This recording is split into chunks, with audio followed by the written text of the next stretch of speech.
I'm Brandon Neal. I'm Jacob Cornell. And this is Cashin with the Kids. So today we got a little bit of a conundrum. We're looking for jobs. Everyone's looking for jobs. Yeah. And we don't have enough time to do the job. But there are some places that will help and work with you so you can work as well while you're taking classes. It can be tough being a full-time student, and in our cases being athletes as well, but still needing to have some change in the pocket so you can go out and do fun things with your friends. Yeah. So today we're going to look at where's the best place to get a job if you don't have a whole lot of time. And the most logical place to start is campus because you don't have to travel. So obviously it makes it easier to fit a couple hours in here or there when you have some free time in your schedule. And I think that's a place that a lot of people overlook. They, well, one, because nobody checks their emails. That's a problem. Yeah. If you guys are listening to this, please check your emails. There's so many important things that you're missing out on. But also, pro tip, if you get a clutter of emails, just kind of like Walsh does, I really don't think there's no harm, no foul if you block someone that really just sends you really emails that you don't care about, because we get plenty of those at Walsh. Interesting fact about that. If they're inside of your network, it won't let you block them. So Miguel Chavez sends a gajillion emails a day. So I think my freshman or sophomore year, I tried to block him. They wouldn't allow me to. Sad, but I guess it makes sense. Yeah. But yeah, so look on campus. There's, for a lot of people, they have work study available, which that can be nice. It sucks a little bit because the pay schedule is kind of weird. Some schools it's like once a month. Other schools it's once a semester. My sister did a work study job, I think it was, at University of Kentucky where she goes, and she got paid once a semester. So like the check at the end was great, but like while you're trying to live throughout the semester, you don't have any money. Yeah. So it's kind of pointless. And it kind of goes back to the effect, like when you get a big paycheck, the feeling in your mind is that you got paid a lot, but in reality, you probably at the end of the semester got paid minimum wage, if not less. Exactly. But still, it's money, and if you know how to take care of it, you'll be fine. But like you said, like that's kind of a cruddy way to pay out for work study. So the pay schedule sucks, but being work study again, because it is on campus, they're really flexible with the hours. They'll allow you to come in and work 1 or 2 hours and then go to practice or go to class and then maybe come back in later that night. So it's something that makes it a lot easier than working at a traditional business, because usually you have to work like a 4 to 5 hour shift at least, even when you're part-time. And that can be difficult because a lot of times we just don't have that long of a gap in our schedule. As well as so the position I have here on campus to make a few dollars is working at the Career Center. So I'm the student engagement lead there, and that's actually a payroll position. And so the only real difference between a payroll position and a work study position is that I get paid every 2 weeks. So those are available as well if you're looking to have a more regular pay schedule, or maybe you just didn't get work study offered to you. So. Yeah, and there are plenty of, I know quite a few friends of mine that do work study, and they like it. I think it just goes straight to their account rather than just like a paycheck that comes to them through the mail or something. So that I would say is also convenient, because if you have college expenses, that's probably where a majority of your money is going to end up going, especially if you're doing work study and stuff like that. Sure.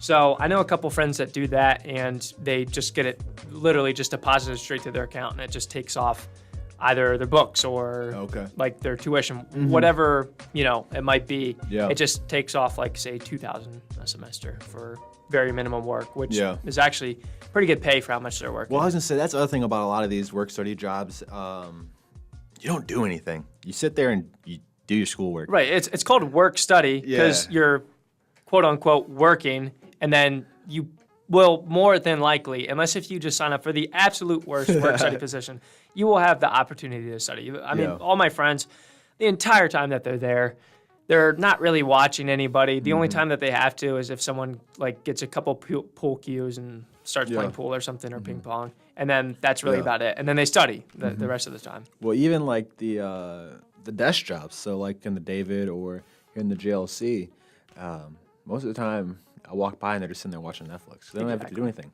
Answer a phone once an hour maybe.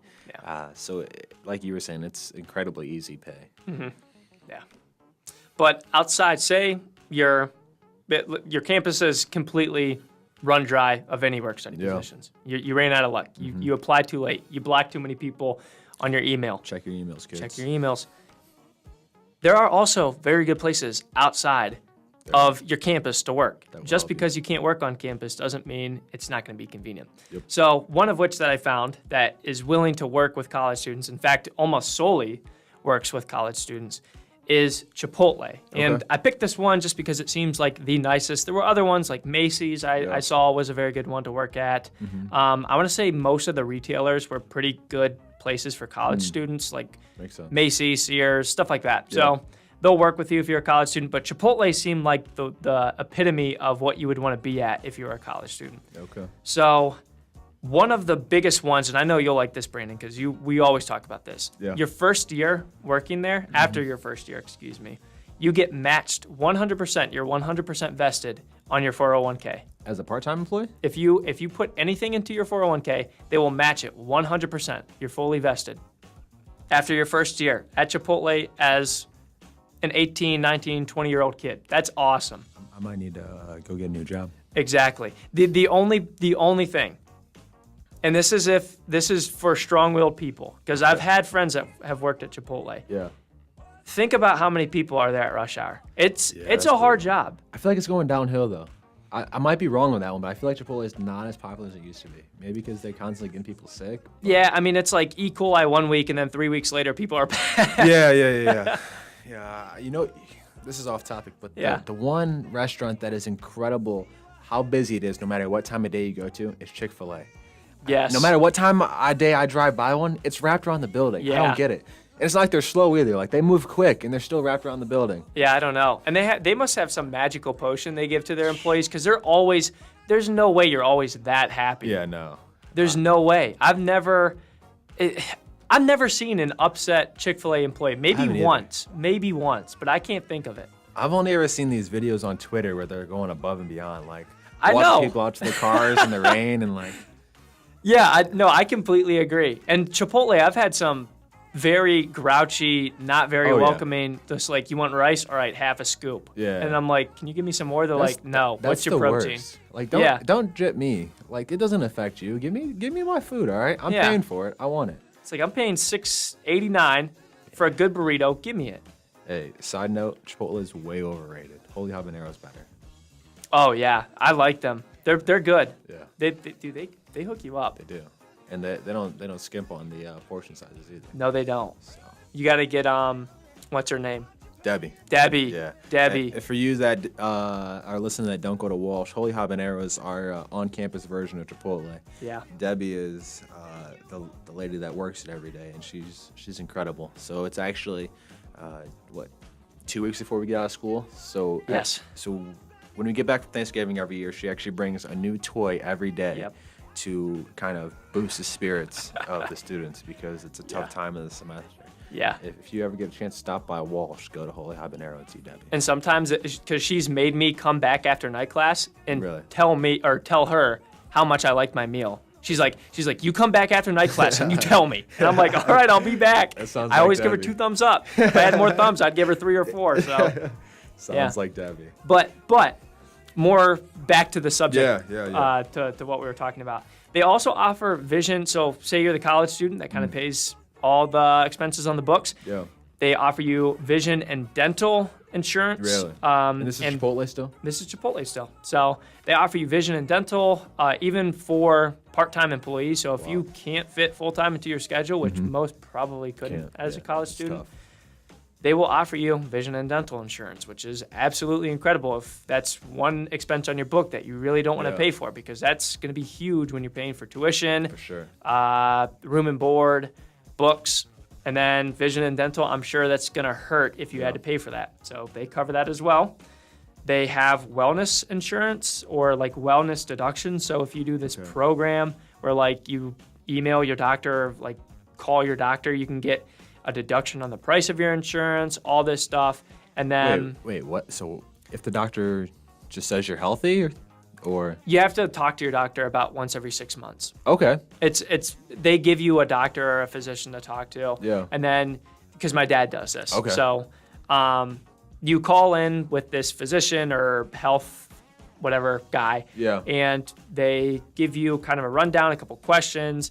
It's kind of gimmicky, but like it's just to make sure that you're not just being kind of like a lazy bum. Like you're getting up, you're not a health liability to an insurance company. For sure. So that'll lower your cost, and they do that. So take advantage of it if you work at Chipotle. And they also offer college tuition reimbursement. Okay. So what's the dollar amount on that? Do you know? I don't know. I would have to look that up. In fact, I can look that up right now. There's a lot of companies that do that, and that's a great thing to look for when you are looking at a part-time job. Does the company offer tuition reimbursement for part-time employees? Because that can be like earning double whatever your pay rate is, because not only are you getting paid, but also they're paying for a chunk of your school, which can be incredibly helpful for a lot of people. I know one that my mom sent me last year was Amazon. When they were looking to expand, they're still expanding rapidly, but they had a couple of positions come out for customer service, and it was a part-time job that you could do remotely from your campus, wherever that was, and then they would actually pay back a large chunk of your student loans. So that was a interesting opportunity, and it wasn't minimum wage either. I don't remember what the pay rate was, but it was pretty good. So this is what I'm looking at right now. So they say save up to 99% on college cost, which I think is kind of just like a catch and grab, just so they can like grab your attention. It worked. So yeah, it worked. But you can receive up to $5,250 from Chipotle in tuition assistance and up to $5,185 in federal grants each year. Wow. Combine that with discounted tuition, and paying for college could cost you as little as $250 per year. So that's awesome. Yeah, honestly. And then I don't know how this works because they really don't give too much background into what this means, but you can earn up to 44 credit hours at Chipotle without stepping. See, that's what I don't get. So I'm assuming there's probably some bait and switch there. I'm assuming there's probably a little bit you got to do. I don't know if they're like that's their cap. Like after you've gotten 44 credit hours worth of money, you can't get any more. It's on the job training. Oh. So it apparently on the job training can count as credit hours, which I had no idea. Yeah, I'd like to learn more about that. That's interesting. I don't know how Chipotle would be able to offer college credit. No clue. And then it also is worth mentioning, each shift that you work, you get a free meal. So that's one meal out of pocket, which is compound that's a lot of money saved up. You work 3 times a week? That's $8 each time. Looking at $24 a week. Yeah. Times 52. $96 a month. Mm-hmm. What is that? That's over $1,000 a year. Yeah, that's a lot of money. Yeah. So, assuming you're paying for, your college, your whatever expenses else you got on the book, that's a lot of money that you're saving up each year. It really is. So yeah, look at these large corporations that do a great job of working with college students on their flexible hours, but also paying back different college tuitions at different rates. But also, I think it's important to remember that when you're looking for a job that's flexible, it helps to know the person you're going to be working for. So utilize your personal relationships that you've made throughout the years to be able to get those jobs. I know one of my buddies here actually goes back and cleans the high school he went to. So like on the weekends, he just sprays all the stuff down like for germs and whatnot. So it's super flexible hours. He just goes in on the weekends whenever he can and works like 4 hours, and then he makes a couple bucks, easy work. But it's something that it wasn't a posted position. He was able to get it because he knew somebody. So look at using those personal connections. Yeah. Because again, a lot of times when you know somebody, they're a lot more willing to work with you versus when you're just going to a random place to get a job. Yeah, that's actually a great point, because we had, at my high school, we had a bookkeeper position that if you signed up for accounting your first year, so say you signed up for your junior year accounting, and then you signed up again for your senior year, you were able to take this like bookkeeping class. It wasn't paid, but actually quite a few people, once they were done with the bookkeeping position, just moved on after college if they weren't doing a sport and worked for the same place for money. So they did a good job. They knew the teacher. They were really great friends with her. She was an awesome professor. I loved her. and she would usually end up trying to find you something. Sometimes it didn't like work out because you had like a big class that came in, and it was a smaller business, so they don't have too big of a payroll account. So there wasn't too many, positions available, but she would always work with you and make sure that you could get this bookkeeping position or any other position to help you out during college. And in fact, I worked with her for a little bit, not out of high school. I just worked in high school with her. Okay. But I know quite a few friends that ended up just working for them just to pay off a couple bills or a couple expenses that they needed help with, and she was working with them, and it was an awesome position because bookkeeping really that's also a good position to find as well. Bookkeeping is really, especially if you're an accounting degree, it's great experience. You can put it on your resume. Sure. Employers are going to love it. They're going to eat it up, and you're probably going to get paid decently well. I mean, even if it's minimum wage, you're not taking too much of a chunk of time out of your day. Yeah. And it's really just busy work. You're not really setting aside too much time. You're just taking care of the books, and then someone will supervise it, and there's not much liability on you. Sure. So. And again, it's not like you're going to be doing this 40 hours a week. So just because it's busy work, like you're not going to be killing yourself. If you're working a couple hours, in most cases, just so you can have some money to go do things with friends. I know that's different for some people. They actually do need to work 40 hours a week, but then a lot of times you're looking at a more serious job than bookkeeping or Chipotle. So for those of us that only need to make some money so they can go do fun things, it is a great opportunity to be able to do maybe monotonous work, but that pays decently, and it isn't super heavy work as far as like importance. So. Yeah, completely agree. Yeah.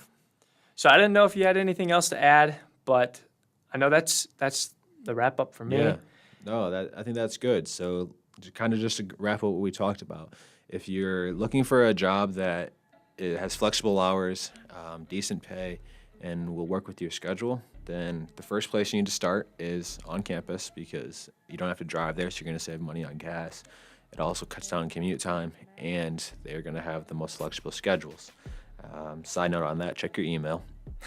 Secondly, if you're looking for a job again, you want to start looking at companies that are notorious for working with college students and hopefully pay back some of your college expenses, because, again, that's going to almost double your pay rate. And then finally, if you have relationships with people that own businesses or are hiring managers in businesses, utilize those, because when you know somebody, they're going to help you with whatever schedule you need. So those are our tips on finding a job when you're a college student and don't have that much time. If you guys enjoyed this episode, please, please, please share it with somebody else, because we're all just trying to find jobs, aren't we? That's why we're at college.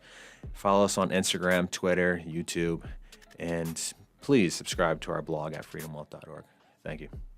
We want to start a new segment, Question of the Week. We want to start garnering more engagement around the things that we're doing.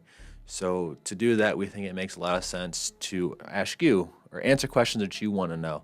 So we're asking you, please, either comment on one of our posts on Freedom Wealth, send us a message on Instagram or Twitter, and maybe even comment on this and let us know what you want to hear us talk about next week, or any question you have, whether it's centered around money or just life, and we'd be happy to answer it for you.